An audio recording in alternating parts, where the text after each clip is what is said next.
And I'm going to make some introductory remarks before we welcome our guest speaker, Mr. Richard Martin from London. Farron Law Corporation decided to join the Mindful Business Charter in London 4 years ago in 2022. And we found that we received tremendous benefits because of the practice of treating your employees well and taking care of them. So we wanted to use this opportunity to share this with you and to let you know that there are options to boost your team's morale and also to allow them to enjoy working with the company. So that the net effect is that you would have less turnover and a lot of your staff would have better lives. Today we have Richard Martin. He's going to share with us his experience with promoting mindful business practices in the UK and worldwide. And he will also share his personal experience with mental health and the history of the Mindful Business Charter in Singapore, as well as what we can do to promote mindful business practices. So without further ado, let's have a round of applause to welcome Richard. Thank you. Is that on? That's not on. Is it? It's not on. Is that going? Oh, I turned it off because I'm an idiot. There we go. Thank you. Thank you, Nicholas, and thank you all for being here. So, as Nicholas said, I'm Richard Martin. Can I take a clicker? Thank you.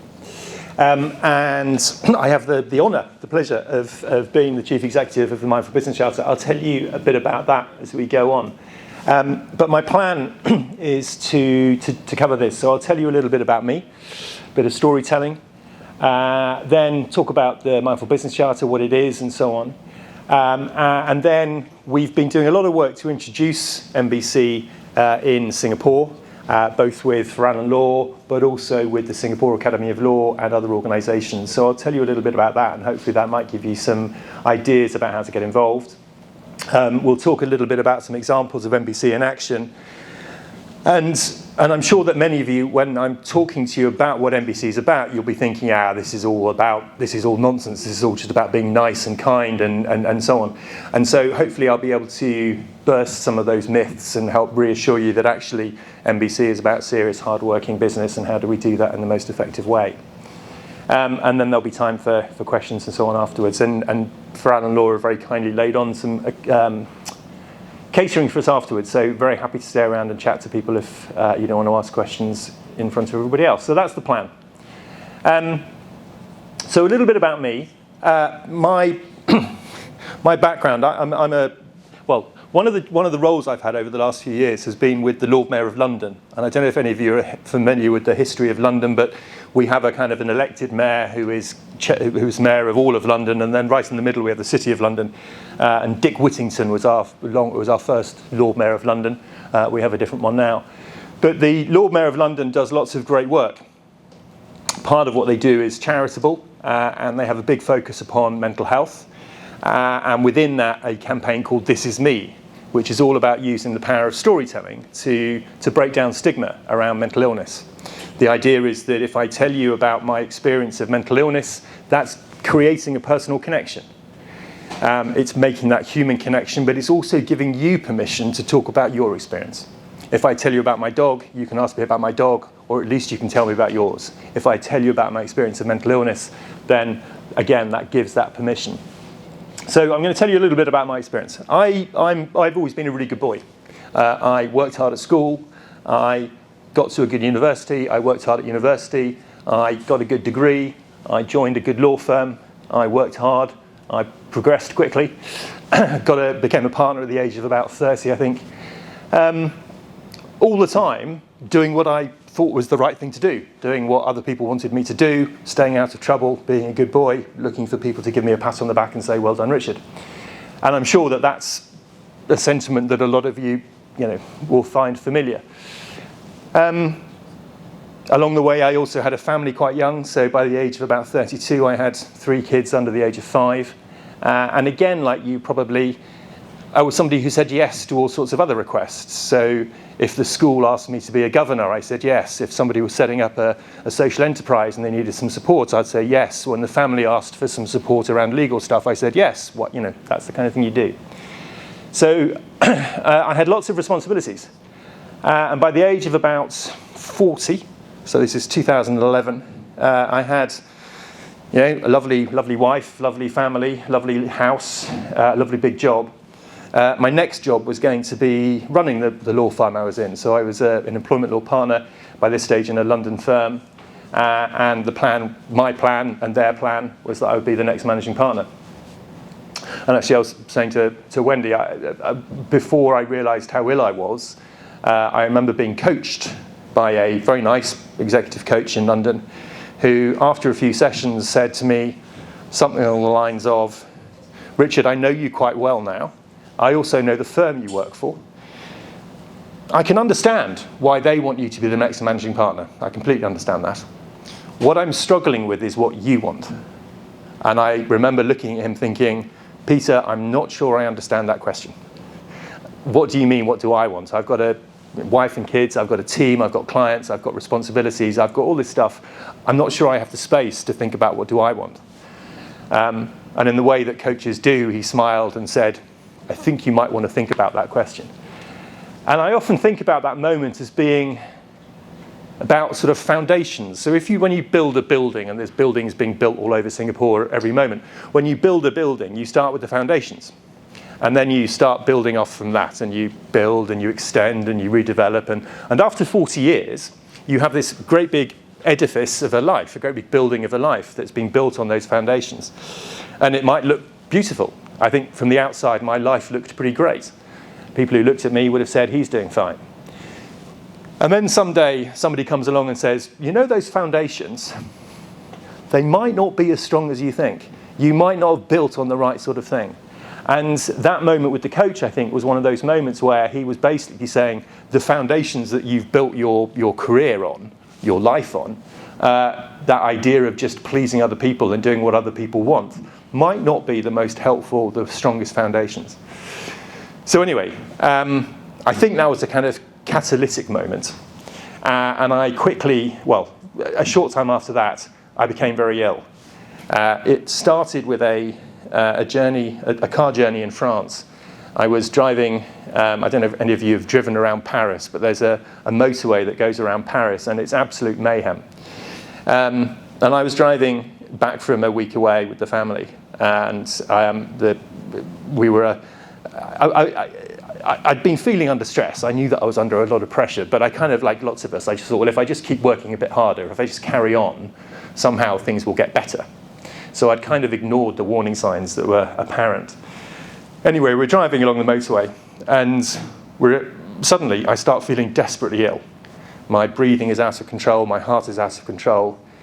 I'm feeling very nauseous, very sick. But more than anything else, my head is screaming at me to escape, to get out from where I was. So I did. I stopped the car, I got out, and I started walking away across lots of lanes of fast-moving traffic, which obviously was not the most sensible thing to do. Eventually, somebody in authority realised what was happening, closed the motorway, came and got me and said, "What are you doing?" And I said, "I don't really know." And that was the sort of, I suppose, the realisation that I was not very well, and was the starting point to a very quick decline into very serious mental illness. And it was a big shock, because I had always been the strong one. I'd always been the rock. I'd always been the person who you could rely on. I'd been the person who the family came to and everybody else. I wasn't very exciting, but I was reliable. And suddenly I no longer was. And I'd been aware of mental illness as a thing because sometimes it came up in my work. I was an employment lawyer, and sometimes I'd get clients coming to me with problems around their workplace. But it was apparent that it was having an impact upon their mental health. And so I was saying to some of those clients, look, maybe go and talk to somebody about how this issue is affecting you. But I always thought about it as being about other people and not about me. And so when doctors started talking to me about mental illness and it being about me, that was a big shock for me, but also a big shock for other people. And before long, the family and I both decided that we were struggling to live together in the same house. I'd gone from being somebody who was big and brave and strong and could walk into buildings and give advice and argue my client's case and go into courtrooms and so on. I could do all of that because I was strong and brave. And I'd gone from that to being somebody who was terrified of everything. who was hiding behind the sofa when the doorbell rang, who couldn't answer the phone, who was just broken. So we went to see my psychiatrist. I had a psychiatrist by this point. And we told him that this wasn't working. Me being at home wasn't working. So he asked, well, do you want to be admitted to hospital? And this was quite a big shock. Here am I being asked whether I want to be admitted to a psychiatric hospital. And like lots of lawyers, I had a bit of imposter syndrome, so I didn't want to end up in hospital and not belong there. So I asked him, well, am I ill enough to be admitted? And he said, yeah, you are definitely ill enough. What are they like in there, I said. And he said, well, they're like you. And that was the truth of it. When I was admitted to hospital the next day, and it was a secure psychiatric unit, full-blown mental institution, the people in there were just like us, just ordinary people who, for whatever reason, at that particular time, were struggling to cope with the world and being in it. So I spent 4 weeks in that unit, and then about 2 years recovering. For as long as going back to work meant going back to my law firm, I didn't feel able to do that. So after a couple of years, we agreed that I wouldn't go back. And since that time, really, I've worked in mental health in the workplace with law firms and other lawyers, but also more generally. And it was obviously that sort of work that led me to the Mindful Business Charter, which we'll move on to talk to you in a moment.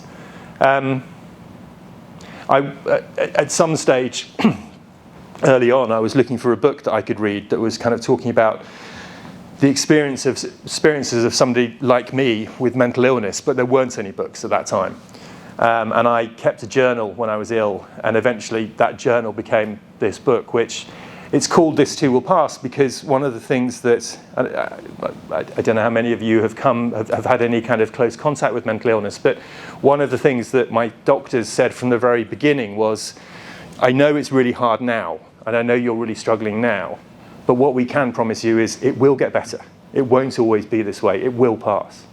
And that sort of sense of hope and opportunity, I suppose, was a key thing in terms of recovery. So that's me. What about Mindful Business Charter? So I don't know, I was asking Nicholas whether this is a game that is familiar in Singapore, and he said, yeah, but about 30 years ago. So, fair enough. One day when I was in hospital, we were doing a group therapy exercise. There were about 20 people in the room. And the therapist said, I'd like you all to stand up in the middle of the room. And with your right hand, can you touch the right shoulder of somebody that you feel quite connected with today? So we all did that.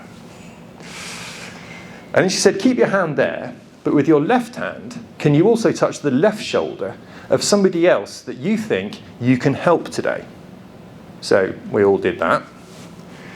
And then she said, keep your hands there, but with your right foot, can you touch the right foot of somebody that you think can help you today? So again, we all did that. And by this stage, I'm like one of these characters. I'm on the kind of tiptoes of my left foot, feeling under quite a lot of physical stress and strain, feeling very uncomfortable. And the therapist said, hold your positions. And she slowly walked around the room. And she came to me and she said, Richard, you don't look very comfortable there. And I said, no. She said, because this is the sort of question therapists ask, she said, do you often feel like this? And I said, well, yeah, actually. I've got quite a big job. I've got a big team. I've got clients. I've got responsibilities. I've got wife and kids. I've got this. Yeah, I feel like this all the time, actually. And she smiled and said, why don't you just ask someone to move? You know, Nicholas there, if he moved a little way towards you, he'd still be comfortable, but you'd be a lot more comfortable, wouldn't you? And I remember thinking, oh, I didn't know that we could ask people to move. And that when you do ask people to move, generally speaking, they will if they can, because generally people are nice. And it's that idea of permission, that we have the permission to ask people to move, that we've got the permission when we're feeling uncomfortable, when we're feeling under stress or strain, that we have the permission to ask people to move. That idea, I think, is what underpins the Mindful Business Charter. So let me tell you a bit more. It began as a conversation in London between in-house lawyers at Barclays and two of their London law firms, Pinsent Masons and Addleshaw Goddard. And the conversation went along the lines of, and this was 2017 or so, the conversation went along the lines of, we know that there is a mental health crisis in the legal profession. It was all lawyers to begin with. It's not now, but it was then. We know there's a mental health crisis in the legal profession. All of the work that we've done so far has been around supporting people who are struggling. And that's great. We should do that. But if we're honest, it's often our work and how we do it that is the cause of that. So rather than simply focusing upon patching up people who are broken, why don't we try not breaking them in the first place? Why don't we try to identify the causes of the distress and do something about that? And they focused on stress because stress is the biggest cause of physical and mental illness for professionals. But also when we're stressed, our brains don't work very well. So it's not good for our health, but it's also not good for the quality of our work. And we make more mistakes, we struggle to focus, we struggle to make decisions, and so on and so forth. And that's obviously an important issue for any profession, but it's pretty important for lawyers if they've got no cognitive ability, no memory, and no ability to problem solve. That's a bit of an issue. And stress comes from lots of different places. So some stress comes from the nature of the work we're doing. If you are about to, I don't know, make a speech in Singapore in front of a load of people who you don't necessarily know, that's inherently a bit stressful. If you're about to complete on some big transaction or start a new role or whatever, there's stress there and we can't do anything about that. And we're not pretending that we can remove all stress. And indeed, some stress might be helpful. Some stress comes from our own heads and the nonsense that we tell ourselves. So, I can convince myself of all sorts of things which might not be true because our brains do all sorts of things. But a lot of the stress comes from how we work and how we interact with each other. And it's there that the Mindful Business Charter is focused. And we can look at it on a number of different levels. So I can think about the stress I cause myself. So if my inbox is a chaos, if my diary is chaotic, if my desk is a mess, then what stress am I causing myself? And what could I do to address some of that?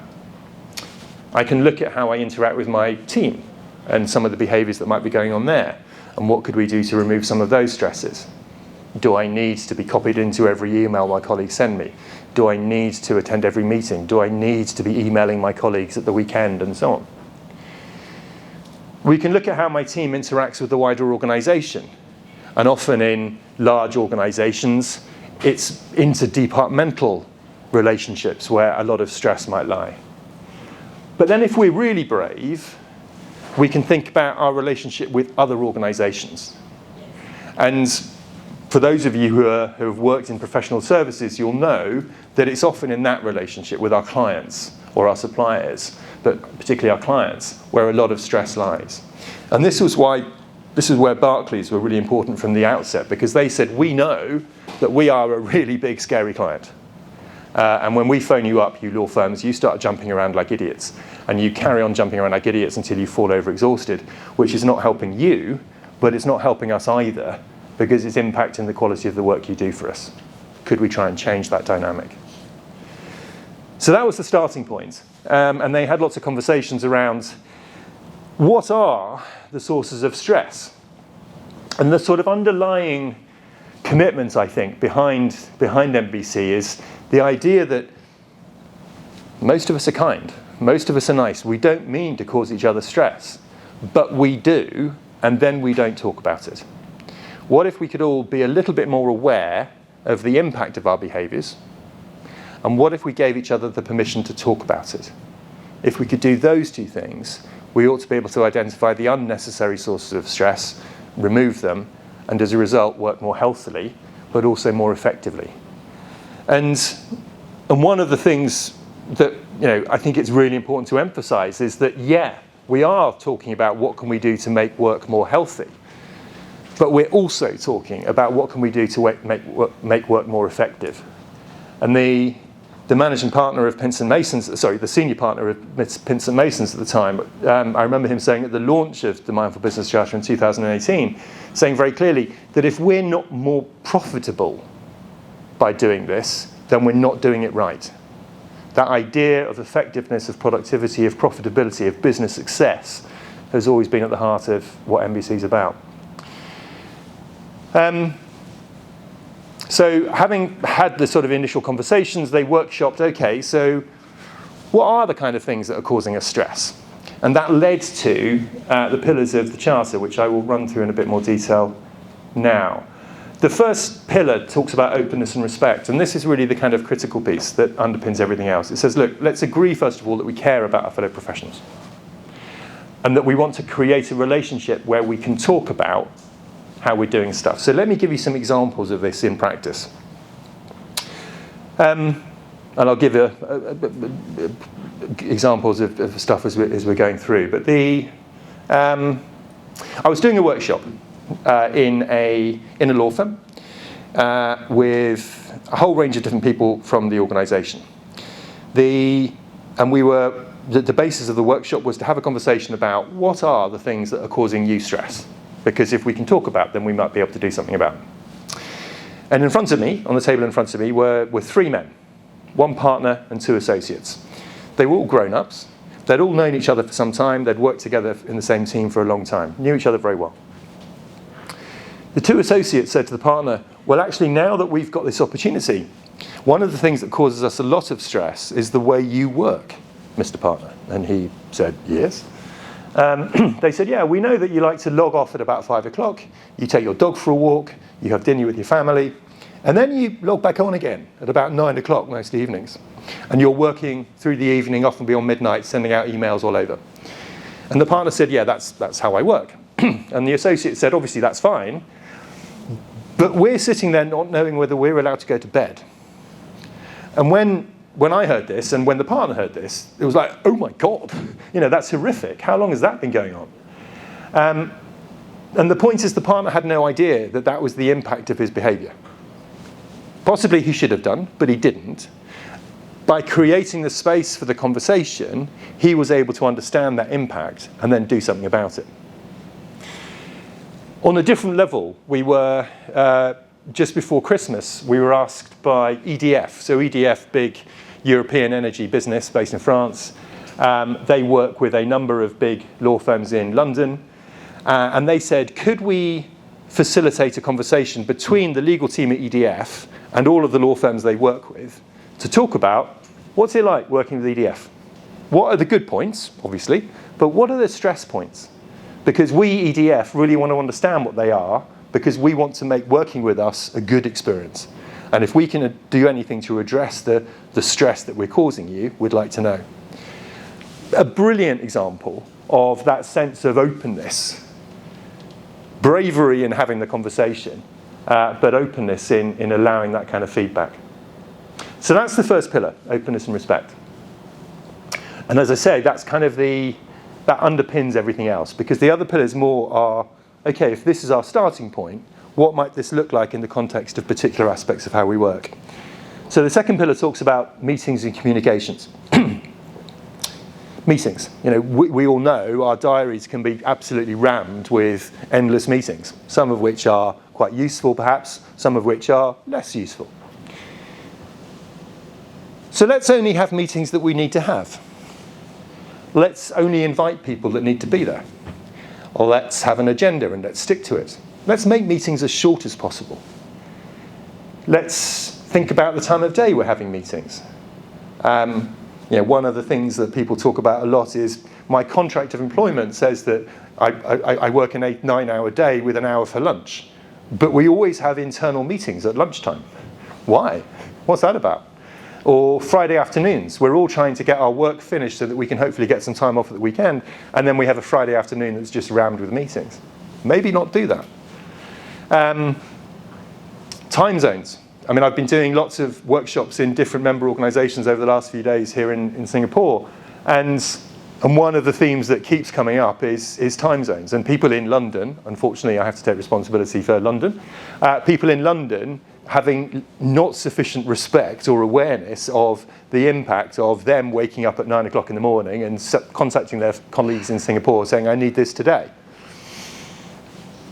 So being more thoughtful about that kind of stuff. And I should say that nothing in the Charter says don't work hard. Nothing in the Charter says, you're not allowed to work long hours and so on and so forth. But it's about being more thoughtful, being more deliberate. And if we do work in global organizations or with global clients and so on, then of course we're going to have some impact of that. We're going to have to do stuff at difficult times. But let's try and at least be aware of that and reduce its impact where we can. So meetings, but then communications with all of the different, with email, but then everything else that we use. Let's only send messages that we need to send. Let's only copy in people that need to be copied in. Let's make sure our messages make sense. Let's make sure that the subject line actually reflects what the email's about. Let's think about the time of day we're sending emails. Do I need to be emailing my colleagues at 10 o'clock at night about internal, boring, dull admin issues? Probably not. Again, think about the time zones and so on and so forth for that kind of stuff.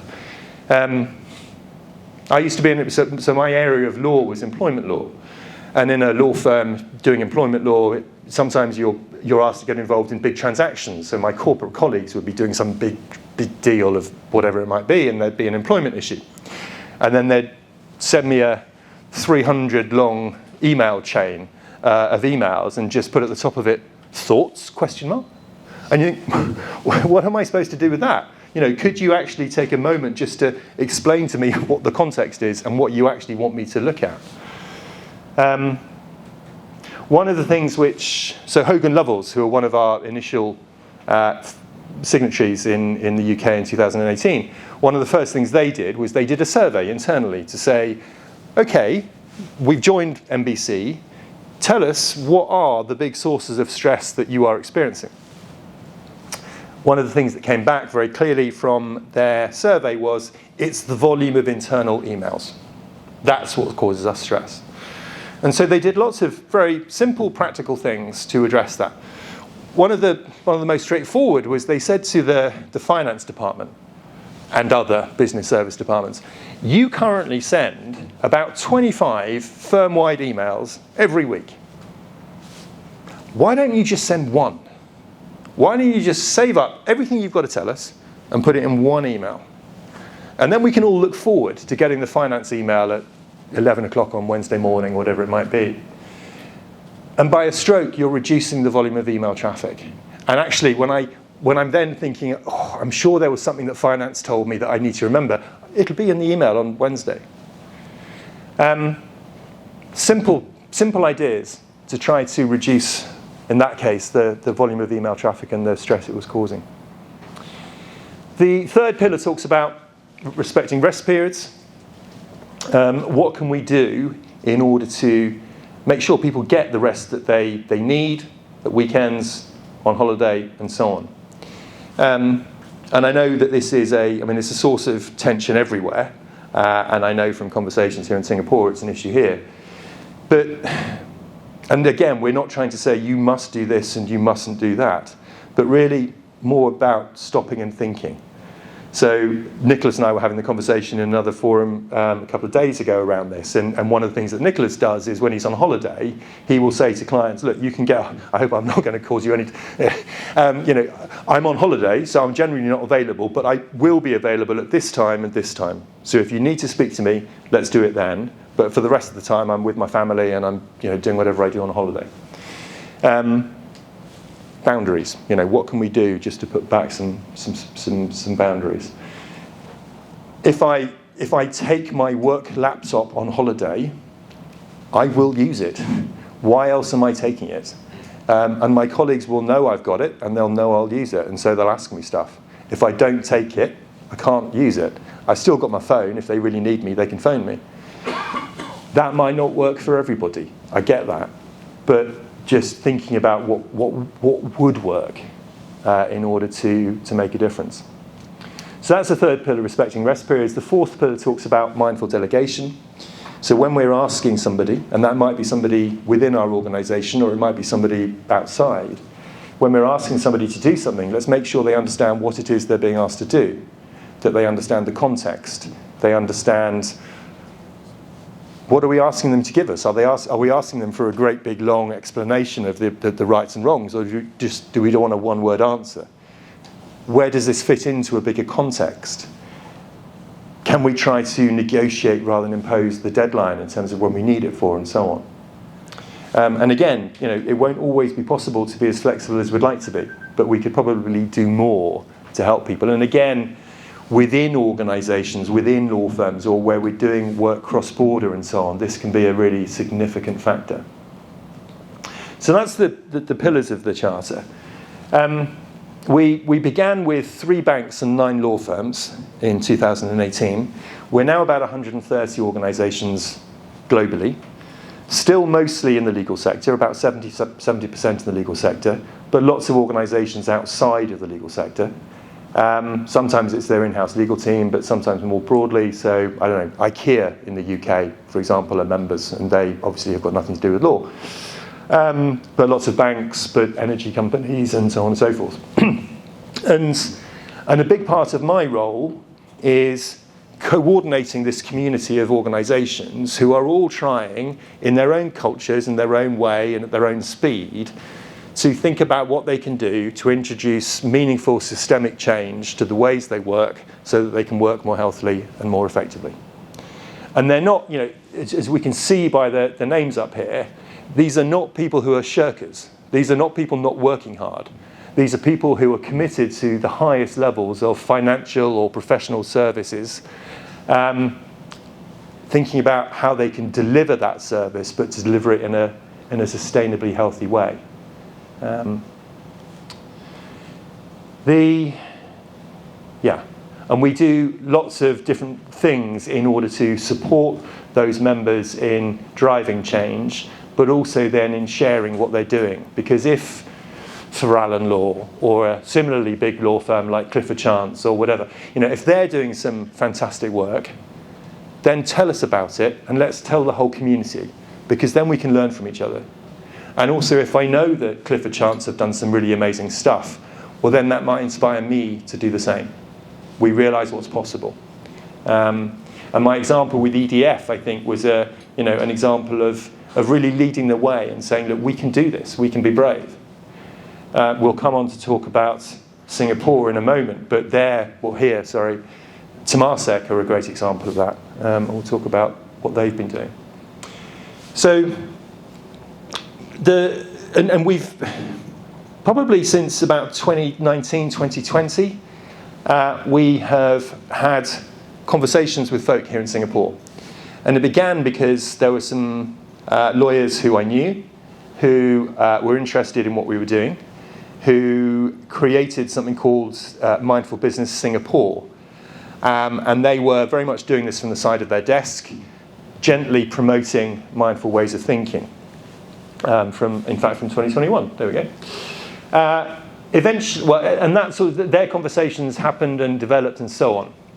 And for those of you who are in the legal sector, you might be aware that there's been a lot of concern over the last few years around a number of different issues in the legal profession here in Singapore. Partly ethics, partly the fact that there is a mental health crisis, partly the fact that lots of young people are saying, I don't want to be a lawyer. I don't want to be a lawyer in this culture, the way it works at the moment. This is not for me. And so there have been too many young lawyers leaving the profession.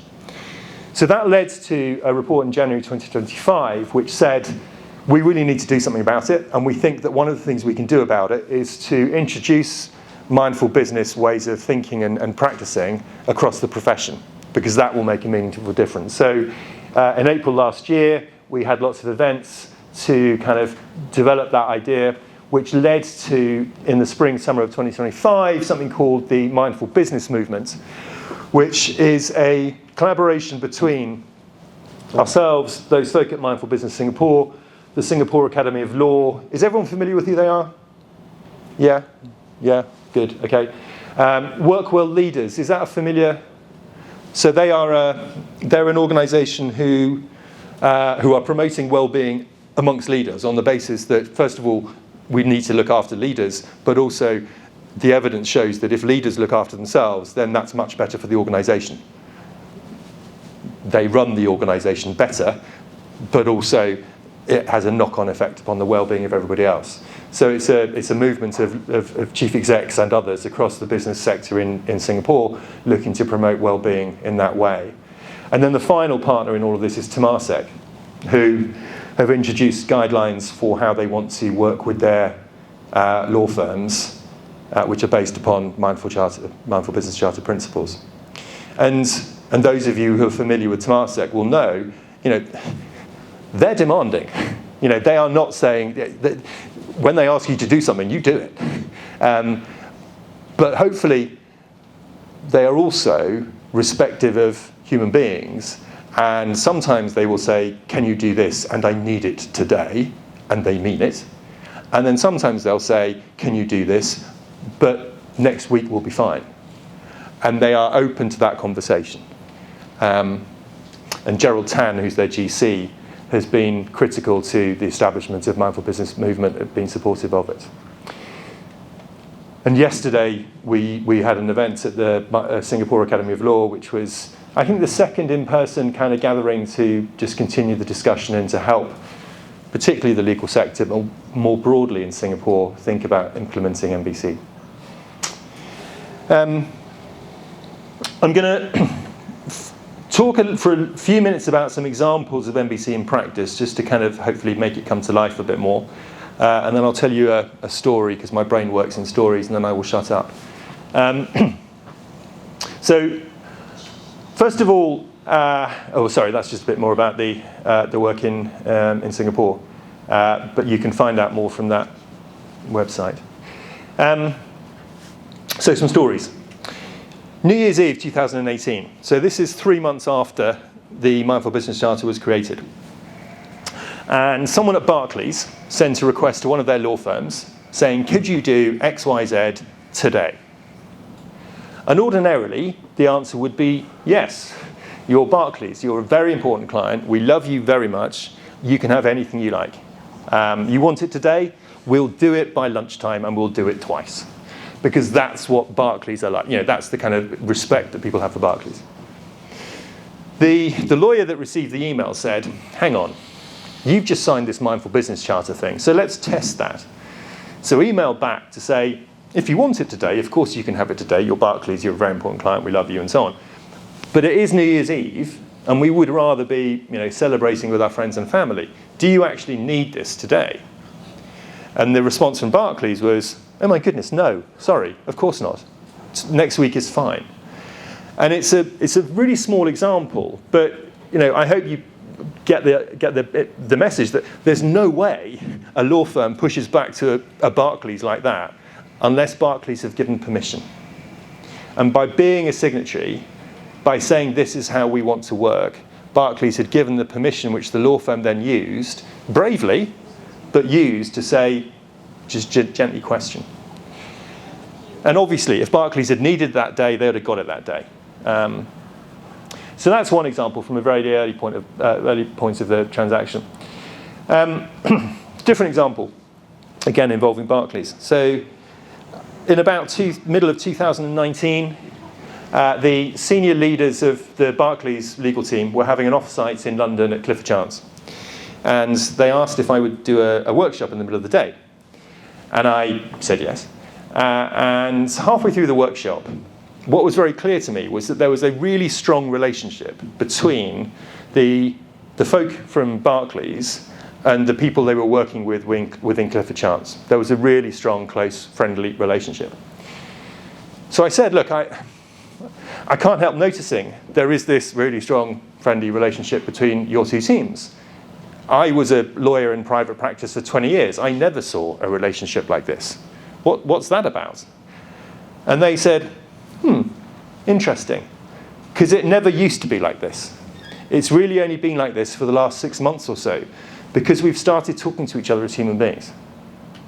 We've started saying things like, I can't do a call at 6 o'clock because I'm picking up my daughter from soccer. I can do a call at 7, but I can't do a call at 6. And suddenly, you've opened the door to being a human being. Oh, you've got a daughter that plays soccer. Oh, brilliant. What position does she play? Or my daughter plays soccer too, or whatever.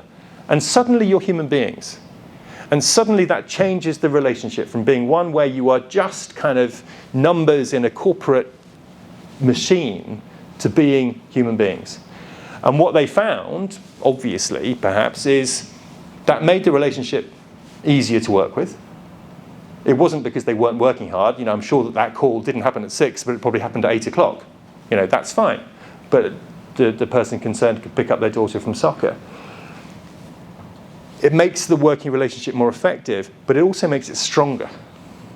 There's no way that Barclays are taking their work away from Clifford Chance because they know and they like the lawyers there in a way that they hadn't done before, if that makes sense. So it's partly about building different kinds of relationship. Different example. I was talking to a partner at A&O Shearman, lady partner, who she is called Sarah, and she said to me, she said, yeah, she said, let me tell you a story. So she said, I know I shouldn't work at the weekends, but sometimes I do, and I have an arrangement with my husband where for about an hour on a Sunday afternoon, he'll take the kids, and I'll basically just catch up on internal emails, and that helps me kind of manage my workload. Fine.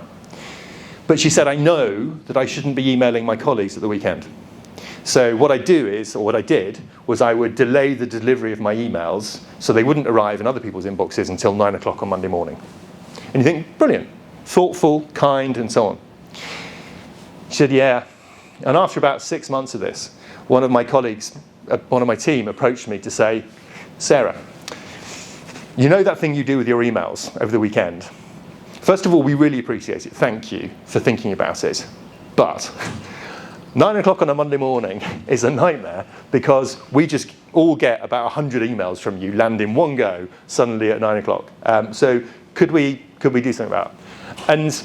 And the point of that being stopping and thinking about the impact and being open to that conversation.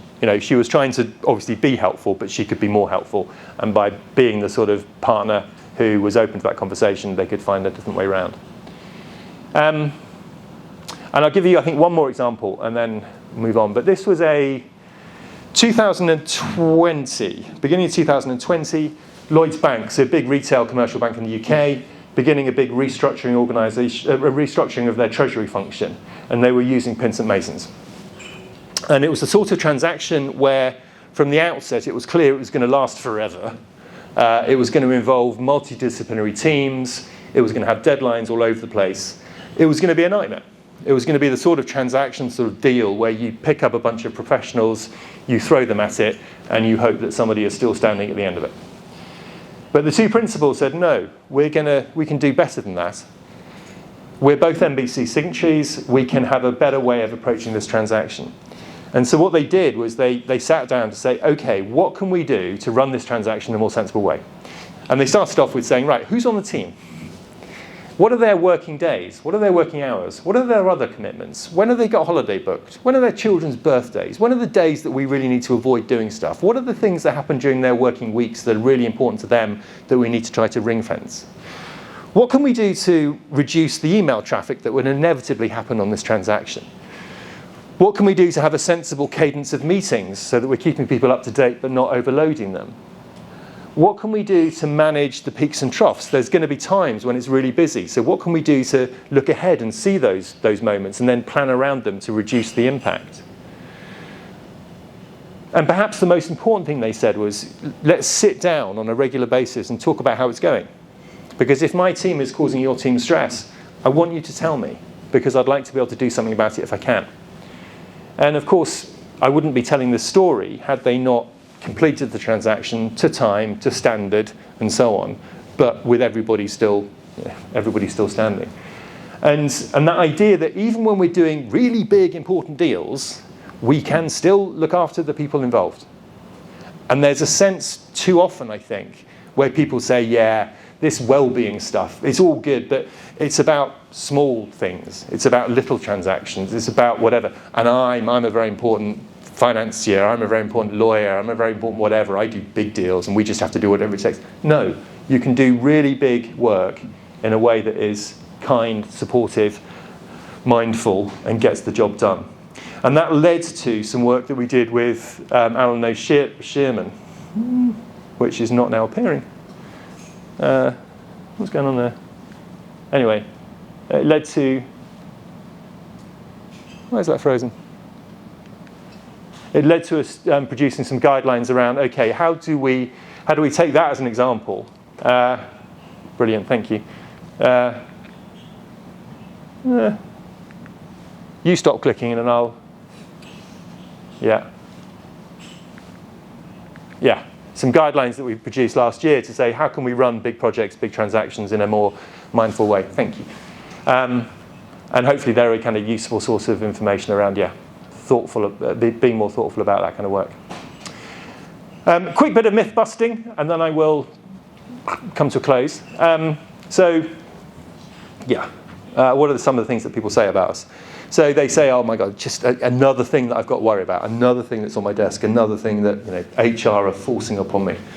Well, I hope that NBC doesn't feel like that. I hope that what it's about is about just gently changing some of the ways in which we do our work. We're not trying to revolutionize stuff. We're not trying to make you throw everything out the window and change everything about how you work. What we're trying to do is to make you think about how you can work more effectively. Small changes are often the most effective way to make a difference. We're often told, well, this is about not working hard. This is about young people and snowflakes, isn't it? And it isn't.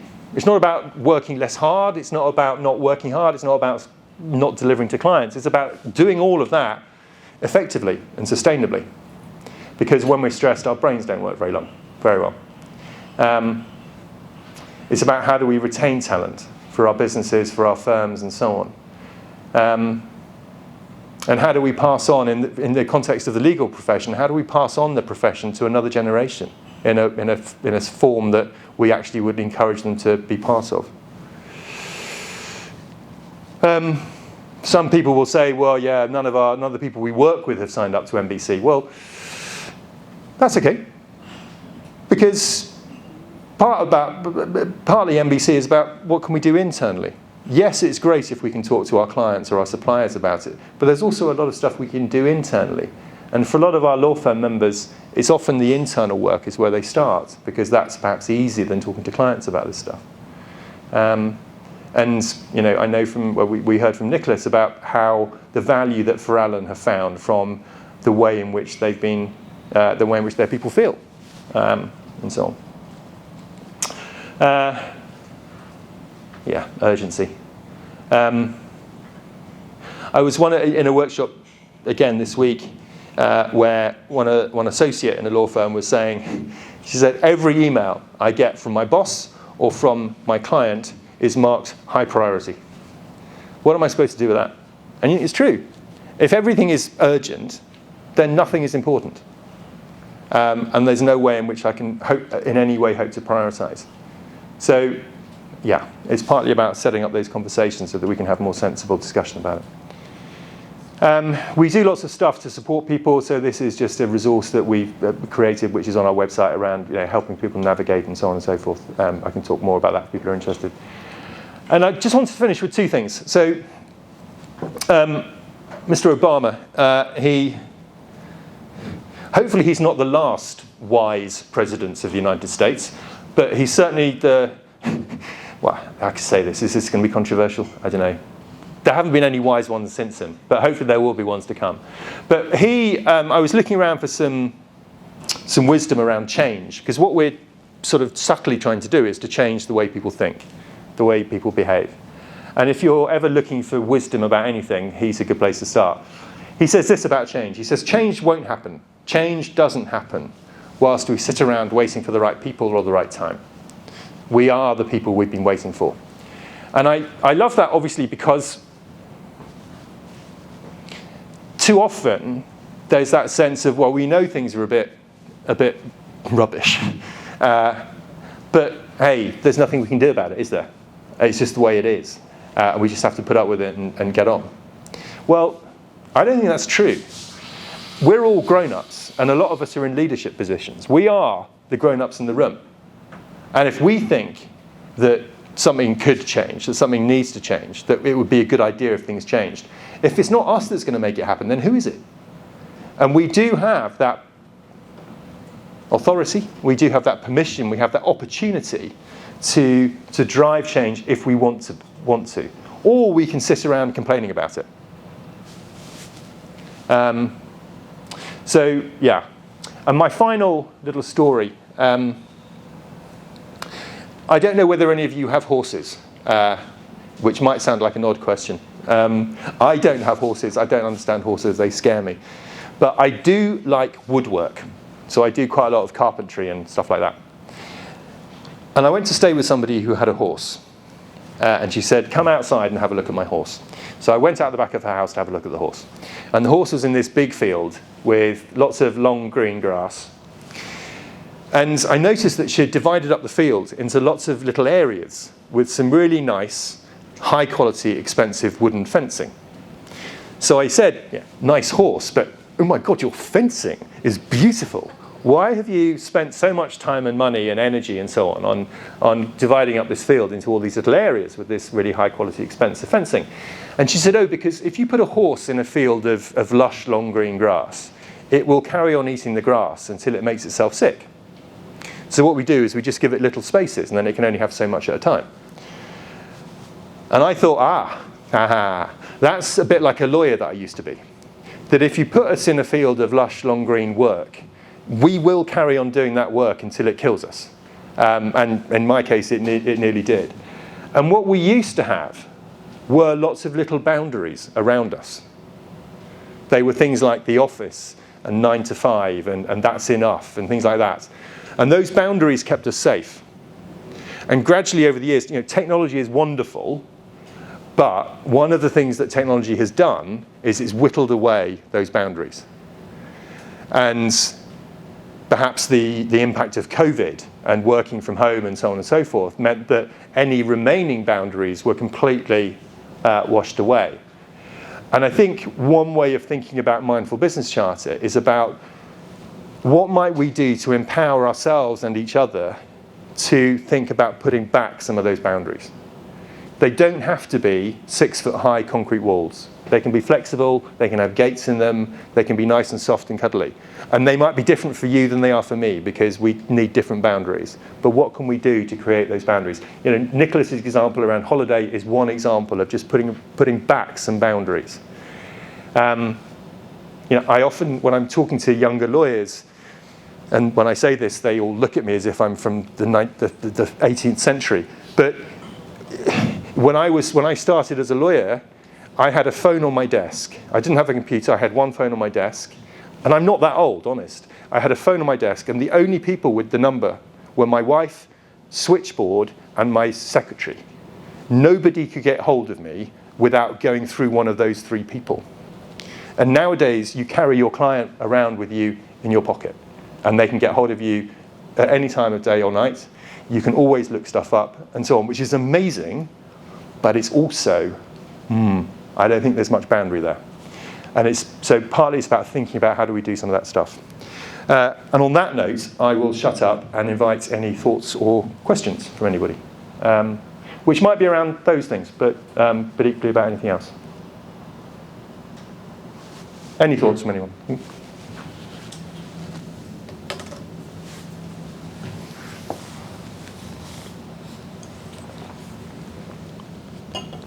So does anyone have any questions? If you have, I can pass you the mic so you can ask him, especially if you are not sure about how it applies in Singapore or to your own business. Feel free to ask. And Nicholas can give you honest answers about what it's like to be a member. So let me Yes. be provocative. There's always one, isn't there? Litigation lawyers are paid to inflict, this is controversial, to inflict as much pain as possible on the other side. That's when you are considered to be doing your job well. How do you gel that with your mindful business charter and still look good to your client? That you're being too kind to the other side. So, I think it's a very good question. So I'll answer it in 2 ways. A few years ago, 3 years ago, some of our member firms who do litigation said there's an awful lot of really crappy behaviour that goes on between lawyers in litigation, which is unnecessary. It creates a huge amount of stress, could we look at that? So we got a group of senior litigators from both clients and law firms in one place to say, right, let's think about this. And let's then create some guidelines around how might we litigate in a more sensible way. And some of the things that came out were, I mean, none of it was rocket science. But first of all, and I don't know whether this is true in Singapore, but in the UK, the primary duty of a litigator is to the proper administration of justice. First obligation. Not my client, or my client's case, or making myself look good in front of other litigators. It's the administration of justice. Is it in the best interest of the administration of justice to regularly dump a load of documents on your opponent at 6 o'clock on a Friday evening? Is it in the interest of justice to write lots of really angry letters to your opponent saying that they're dishonest and we hate them and we're going to report them to the regulator and so on and so forth, when actually they've not done anything wrong? So partly I think the answer is, I'm not sure that the behaviours that go on are helpful. There will be some clients I know who want a Rottweiler. If they want to litigate, if they're hiring a litigator, they want a Rottweiler. And there are lots of lawyers who are very happy to be that Rottweiler. But equally, there are lots of quite intelligent, sensible people who are involved in dispute resolution who actually want to resolve, who recognise that their role is to help their clients resolve the conflict. Whether that's through mediation or arbitration, or whether it's through sort of traditional dispute resolution through courts. You know, what's going on there is, I have a dispute with somebody, we've not been able to resolve it ourselves, we're going to have to get somebody else to do it. We're still trying to resolve the dispute. We don't need lawyers to make that dispute worse. So yeah, I hear you. And I mean, one of the litigators that we do quite a lot of work with, she works in family law. And she says, look, I will, when clients first come to me, I will say to them, there are different sorts of lawyers. There are lawyers who will just be really angry and really unpleasant with the other side. If you want that sort of lawyer, please leave now. I've not charged you for this meeting, but that ain't me. I can give you some people who you might want to see. The way I work is I'm here to try to help you resolve the dispute you've got. And if you want to do that in a sensible, thoughtful way that doesn't involve just being unnecessarily unpleasant. Yeah. But I know that in some law firms in London, for example, when they are training young litigators, they train them not to send anything out after about Wednesday and keep it all until Friday, and then send 73 billion different things on the other side. On Christmas Eve, or the eve of Chinese New Year, yeah, is another favourite time. Yeah. And of course, if that's the way we behave, I might be doing it to you this Chinese New Year, but I can be pretty sure that when we're against each other next time, you'll do it back to me. What goes around comes around, and we all have the responsibility as to how our profession operates. Thank you. No, thank you. I love a bit of provocation. I think that was a very interesting talk, Martin. My name is Yu. I'm from the Singapore law firm Incisive Law. I'm a litigator. I practice in the field of shipping and commodities. I have another hat on as a partner of DSA Beechcroft in Hong Kong. And I think Mr. Young, raised a very interesting question. I just wanted to follow up on that. I think there are certain challenges that are slightly more acute in Singapore for the litigator, because I think in the context of, say, for example, Hong Kong or the UK, it's a split profession. The barristers are there, and I suppose we keep that sort of rapport within the bar. But over here, it's a fused profession, and there's a lot of pressure on us. Like Nick, we've practiced in different jurisdictions, and I can tell you, in the area that I operate, there is one very interesting phenomenon that I think Mr. Young's comment reminded me of. If we're representing two litigants in a proceeding, let's say Singapore, Hong Kong, and let's say London. If the two entities agree on a stay of the proceedings for a certain period, right? The courts in London and Hong Kong will not have an issue with it. But the courts in Singapore will say, I don't allow you to agree. Now that is the environment within which we operate. That is a phenomenon that we did not create. And that has been very acute for me, for someone who has practiced overseas and come back, perhaps not by my own volition. But the point is, we are faced with this environment here. Having said that, I think it's possible for us to, I suppose, be better to the people that we employ and work in our law firms. I think it also starts with us. How we treat fellow members of the bar. How we resolve disputes practically rather than view it as, dog eat dog. Nick, we came from the big firms, and I think we acquired a few not so good habits. Back in the day. But I think it's something that we can and should change, and I think what you say is very encouraging, and people who have been through it and seen the negative effects of it, I think that's what we should be changing. I'm very keen on this, personally, speaking for myself. Well, no, thank you. And the couple of thoughts just on the sort of particular issues you're raising, because maybe three thoughts. One is this all takes time. And we didn't arrive at where we are now overnight. It's taken decades of increasingly poor behaviours that's led us to where we are now. And so it's going to take some time to unwind some of that. And there's a lot of ingrained thinking and ingrained practices that we need to kind of challenge a little bit. There's absolutely a piece where we need to be working with the courts and other institutions to get them involved. We're slowly making some progress on that in the UK. But what's encouraging in Singapore, on the one hand, is that there are some very senior judges who are backing the mindful business movement and putting their weight behind it. But what you've said is clearly there's some way to go there. Two other points. One is, I like to think what we should. There's always going to be things that we can't sort out, that we can't change now. We might be able to change them in the future, but we can't change them now. We could spend a lot of time focusing on those, or we could focus on what we can change. And I think there's a lot to be said for saying, okay, well, what is it that we can do? I can't do that, but I can do this. I can do something here. And the final thing I'd say is this: that we,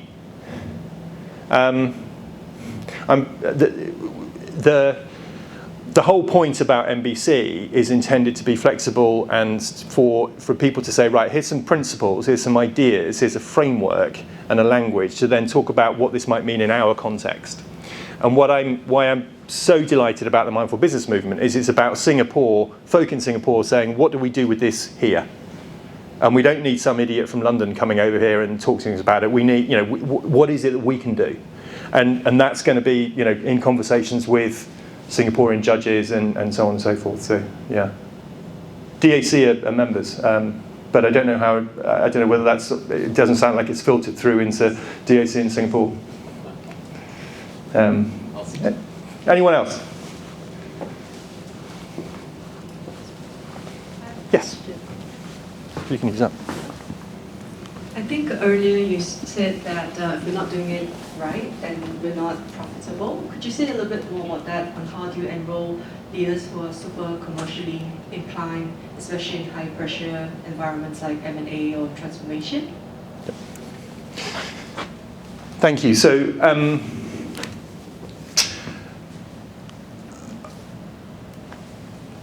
I'm now just going to sell stuff. I mean, not sell stuff because it's all free, but one of the things we did last year was, in response to lots of questions like that, really, people saying, what about the bottom line, basically?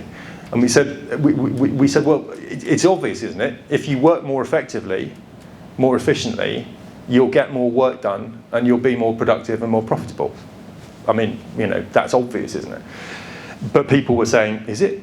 So we then did some work, I say some work, a lot of work, to look at all of the academic research that has been done over decades across the world to understand what the evidence is for the link between well-being and productivity, or well-being and the business case. And what we found, and we published a white paper in, I'm going to say April of last year. It's available on the website, mindfulbusinesscharter.com, and Mindful Business Charter gone. What it shows is that in our organisations, a lot of the data is taken from the legal sector, but it's not all legal sector data.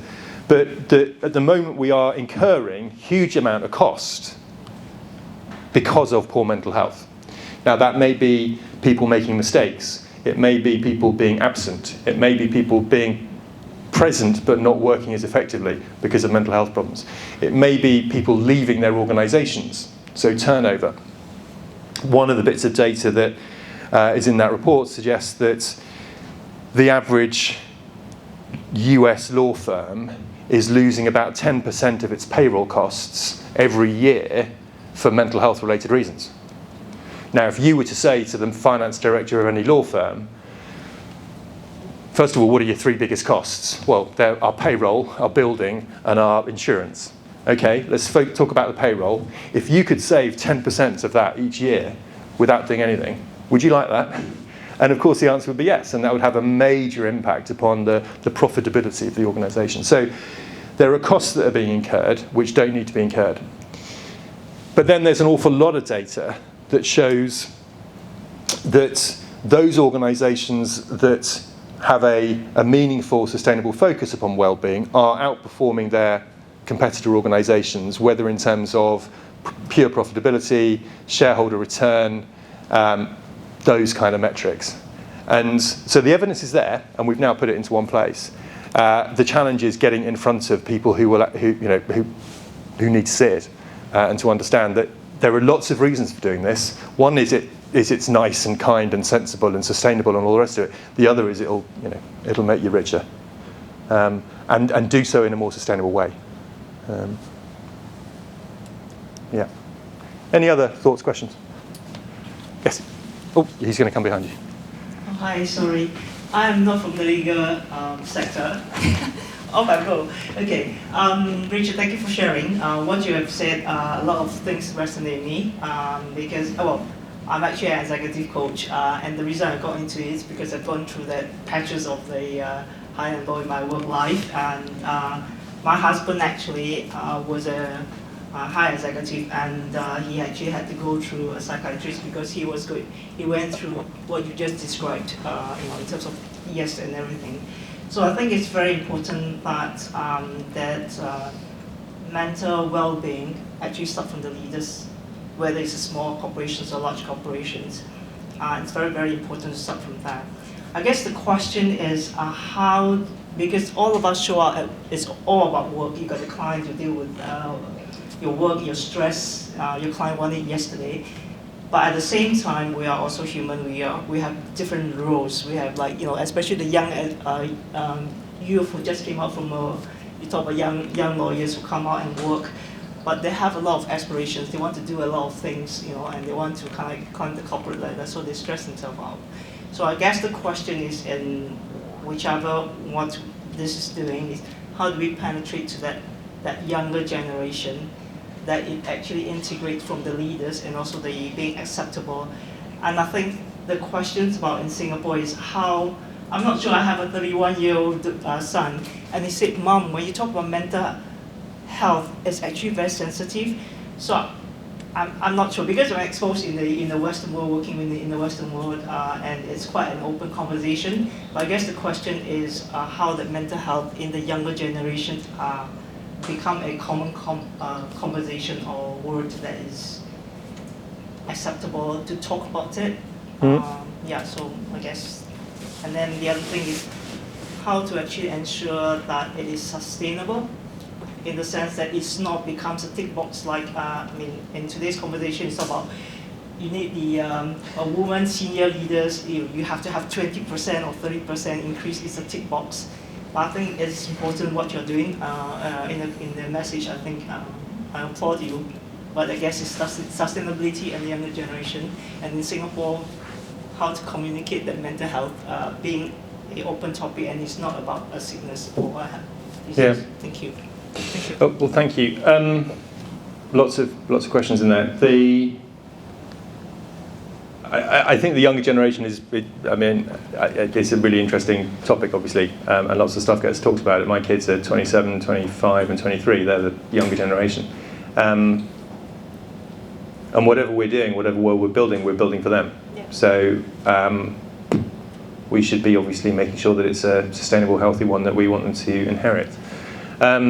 I think, and I don't know whether this is the same in Singapore, but I think there's definitely more awareness of, my kids talk about mental health in the way I never did when I was their age.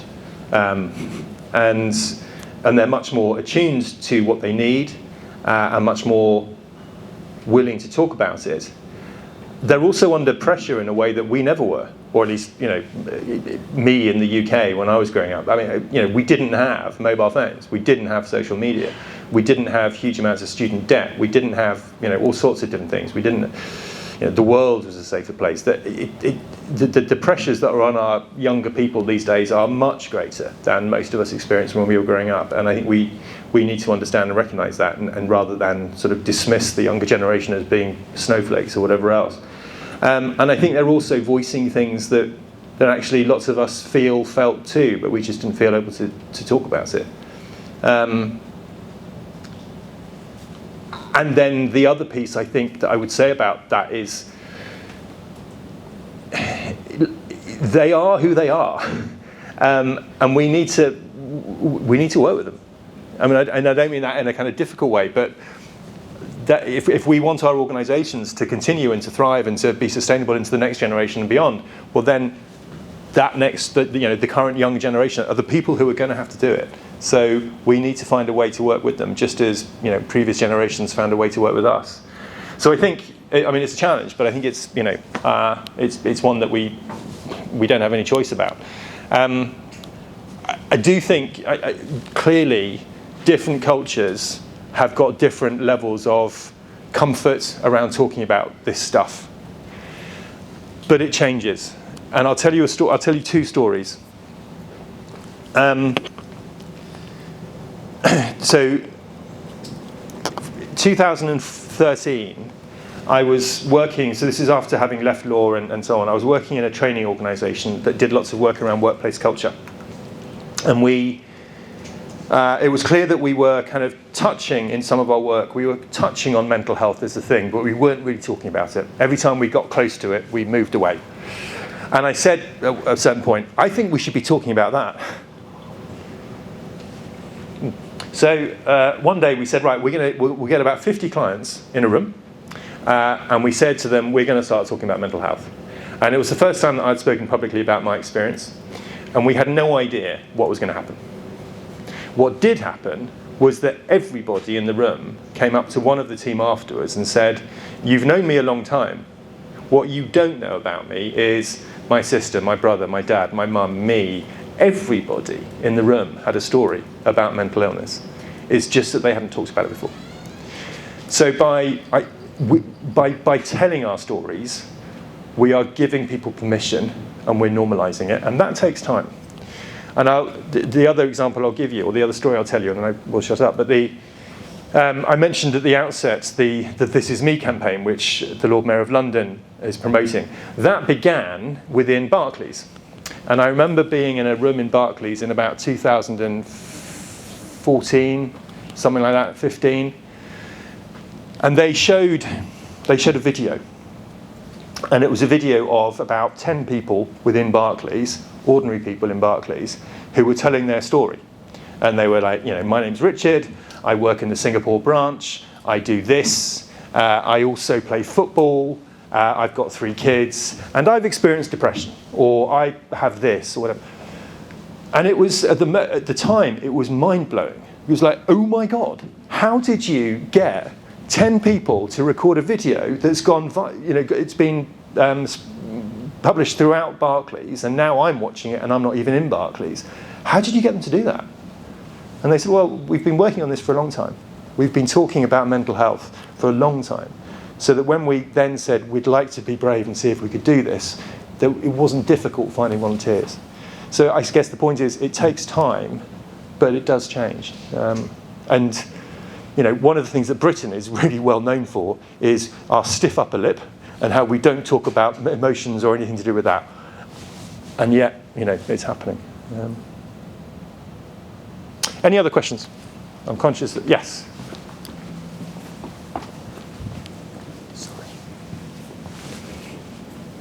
Hi, I'm Leon. I'm not a lawyer, not in the legal profession as well, but we do run a mental health and corporate wellness platforms called MindFi. And so basically, Richard, what you've shared resonates with me. And but there's one thought I would like to share, maybe turn it into a bit of a question, and that's that I think the 4 pillars definitely very highly relevant stuff that we communicate to our corporate clients all the time as well. The other piece is intervention, right? I mean, the knowledge and all the guidelines are communicated in the pillars. Following that is intervention, which is really when people who need help should seek help, whether it's counseling, whether it's coaching, whether it's alternate forms of therapy. I think it is about how do we encourage organizations to in turn encourage their own workforce, right? To identify that this is time to seek help. And the other facet of it is what we call signposting, which most of the time is done by the managers or done by the HR, right? How do we educate these people who are in their roles as managers and as people managers, as HRs, to effectively signpost their people to seek help when they need help? Yeah. I think it's a great question, and I think we are. If you think about a spectrum of measures around kind of mental health and well-being in the workplace, at the one end you've got the kind of supports you're talking about, and then we might put ourselves at the other end of that to say, we're doing something else, we're in the preventative space, but we absolutely respect and support the work that's happening to support individuals, absolutely. And I think finding, as you say, ways to signpost and so on is really important. We work very closely with an organisation called Law Care, who are a UK charity that is there to support people in the legal profession who are struggling, and they do some really great work. And it's interesting. I mean, you'll know this from your work that there are professions where people are less likely to seek help because of the kind of people who are in that profession. But also when people are there, but then there are particular characteristics around depression and anxiety issues which are across any sector, which make people who are suffering from those conditions less likely to seek help because our thinking gets confused and so on. And it's understanding some of those challenges and thinking, okay, so how do we probably all have wonderful resources that our organisations provide, but people aren't using them.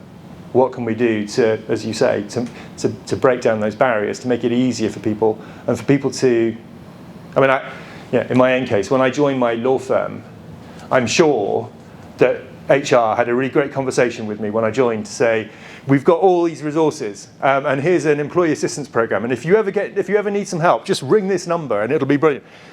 10 years later, when I'm falling apart on the side of a motorway in France, I didn't think, there's that card in my wallet. So it's repeating the message and so on.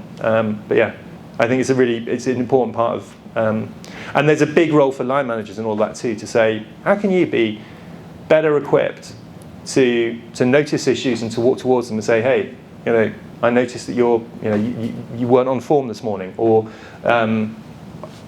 you seem to be a bit upset or whatever, and have a conversation at an early stage. Okay, thank you.